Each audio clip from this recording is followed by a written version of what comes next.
నమస్కారం అండి. ఈనాటి కమ్మని కథ పేరు మూగజీవి సాక్ష్యం. వినిపిస్తున్నది మీ విజయభాస్కర్.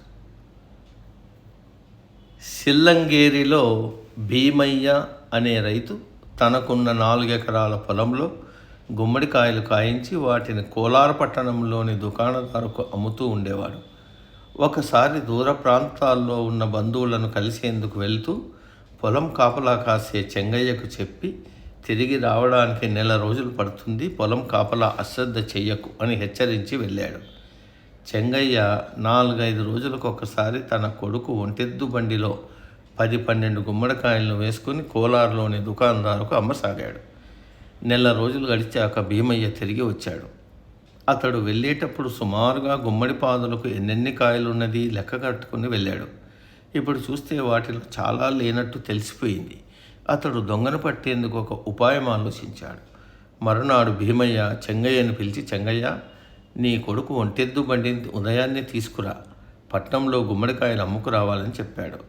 మరునాడు చెంగయ్య బండి తోలుకొచ్చాడు.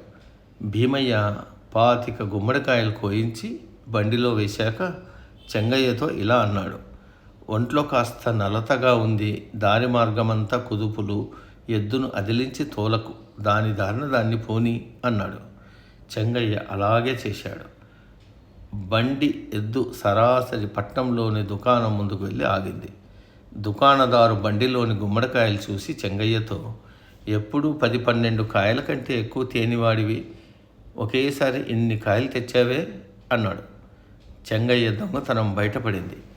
భీమయ్య అతడితో, బండి ఎద్దులు అలవాటైన చోట్లకు ఎవరూ తోలకుండానే అలా నడిచిపోగలవు. ఇప్పుడు ఈ మూగజీవి నువ్వు దొంగవని సాక్ష్యం చెప్పింది, నిన్ను పనిలోంచి తీసేస్తున్నాను అన్నాడు.